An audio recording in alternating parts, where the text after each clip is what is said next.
Bom dia, meus irmãos. O título da lição de hoje é O Chamado para uma Difícil Obra.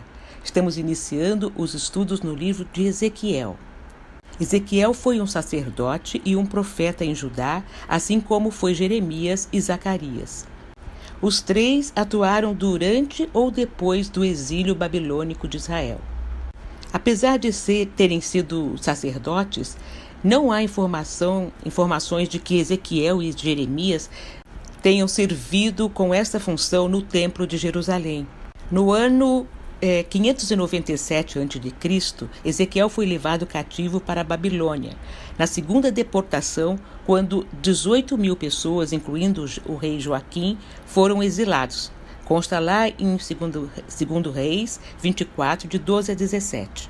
O livro registra o início do ministério de Ezequiel no ano 593 a.C., quinto ano de exílio, quando ele estava com 30 anos, conforme lá no capítulo 1, versículos 2 e 3 de Ezequiel, e no final do seu ministério, quando estava com 52 anos.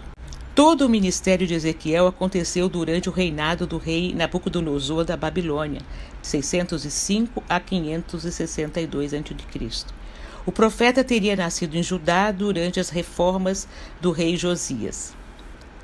Ezequiel ministrou entre os exilados que haviam se estabelecido na Babilônia, na região do rio Quebar, em um lugar chamado Tel Abib. Versículo 15 de Ezequiel 3.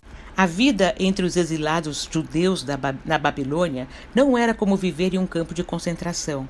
Eles tinham certa liberdade em se deslocar, foram autorizados a possuir suas próprias casas, desenvolver seus próprios negócios e buscar seus interesses pessoais, além de poderem se organizar em comunidade. No final do exílio, a Pérsia havia conquistado a Babilônia. Sob novo governo, os exilados receberam permissão do rei Ciro para voltar para Judá, mas a maioria preferiu ficar na Babilônia. Ezequiel ministrou àquele povo no exílio, mas certamente escreveu seu livro não apenas para eles, mas para as pessoas em geral, tanto de sua época quanto as gerações seguintes, incluindo a nossa. Um dos temas das exortações de Ezequiel era pregar que a aliança de Deus com Israel ainda continuava valendo, mas que o Senhor esperava fidelidade e que eles abandonassem o mal. O que Israel estava experimentando era uma prova do amor de Deus, pois estavam sendo preparados para um futuro glorioso que estava reservado para eles. Ezequiel dizia que cada israelita deveria dirigir-se pessoalmente ao Senhor. Da mesma forma, toda a nação deveria retornar a ele. Algumas características sobre o livro de Ezequiel. Nenhum outro profeta fornece tantas datas em suas profecias de forma tão precisa cronologicamente quanto Ezequiel. Os capítulos do livro podem ser agrupados em 4 blocos, 4 sessões. Primeiro, capítulos 1 a 3, o chamado e a comissão de Ezequiel. Segundo, as profecias de julgamento sobre Judá e Jerusalém pelo pecado. Dos capítulos 25 a 32, as profecias contra nações estrangeiras. E dos capítulos 33 a 48, as bênçãos futuras para Israel. O livro contém uma combinação de vários tipos de literatura, tais como provérbios, parábolas, atos simbólicos, fábulas, alegorias, citações, juramentos, perguntas retóricas, sonhos, revelações e tantos outros tipos.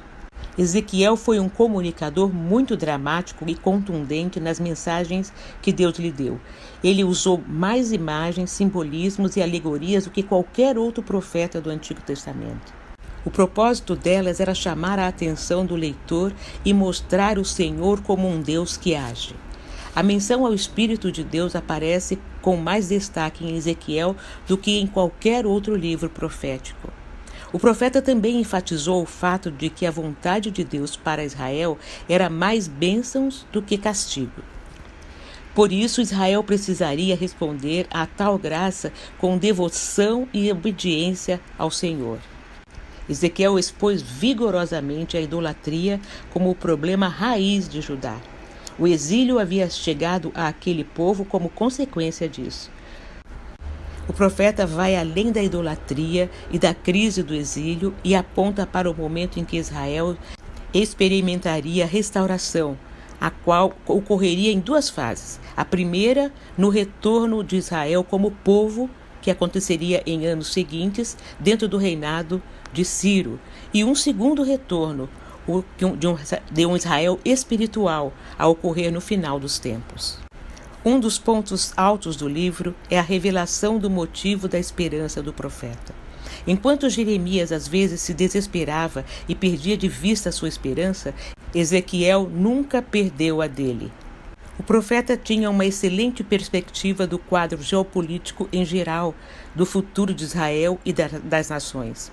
A perspectiva de futuro é a chave para qualquer um permanecer esperançoso em meio às circunstâncias, especialmente aquelas que são desanimadoras. Isso vale para nós também, leitores modernos deste livro. O que enchia de esperança o coração de Ezequiel era a sua compreensão do Senhor. Esse entendimento chegou a ele a partir de diversas visões, onde pôde ver várias manifestações de Deus. Quando Ezequiel recebeu a notícia de que Jerusalém havia caído, no capítulo 33, ele virou a página de sua vida, abandonou o passado e voltou-se para o futuro.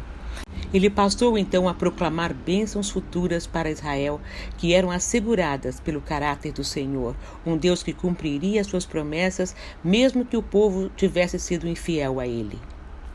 A igreja de hoje é muito semelhante a Judá nos tempos de Ezequiel e Jeremias. Essa semelhança pode ser atribuída a pelo menos 4 motivos. 1. As pessoas haviam abandonado a Deus. Não é que elas haviam deixado de acreditar que ele existia, mas achavam que Deus era irrelevante para as suas vidas. Hoje o mundo está repleto de gente assim. Podem até acreditar que Deus existe, mas essas pessoas não têm uma relação pessoal com o Senhor e se mantêm distante ou simplesmente o ignoram. O povo havia abandonado a palavra de Deus. Quando as pessoas acreditam que Deus é irrelevante, elas rapidamente param de prestar atenção ao que ele diz. A maioria das pessoas havia parado de ler e estudar a palavra de Deus, e isso abriu a porta para a ignorância quanto à vontade de Deus, a desobediência a ele e consequente julgamento. Terceiro, a idolatria dominava fortemente. O povo transferiu sua confiança em Deus para outras fontes ou objetos de esperança, como aliados políticos e outros deuses. Em vez de recorrer ao Senhor para obter provisões e proteção, eles escolheram confiar no que podiam ver e no que o que lhes parecia ser mais forte. O mesmo continua acontecendo em nossos dias. Quarto motivo, a palavra de Deus era ouvida, mas de forma seletiva. Eles acreditavam apenas no que queriam, não no que Deus havia dito sobre como deveriam agir. Hoje em dia, a escuta seletiva da palavra de Deus continua a ser um grande problema entre muita gente, entre muitos crentes inclusive. Assim como Deus se revelou a Ezequiel, ele também se revela a nós no dia a dia. Às vezes esperamos de Deus aparições em situações específicas e de grande valor para nós, mas o Senhor é Deus de perto, onipresente e que também se mostra nos mínimos detalhes. Não precisamos esperar por uma data ou lugar. O que precisamos é estar disponíveis para ouvir a sua voz. Seja andando pela rua, seja enquanto dirige ou faz suas tarefas domésticas, ali o Senhor está e deseja se revelar a nós. Ezequiel foi completamente obediente à voz de Deus. Este é um grande exemplo da necessidade que temos de purificar os nossos ouvidos e nos atentar ao que o nosso Pai tem a dizer. Muitas vezes queremos nos apropriar do discurso dele sem passar tempo aos seus pés para ouvi-lo.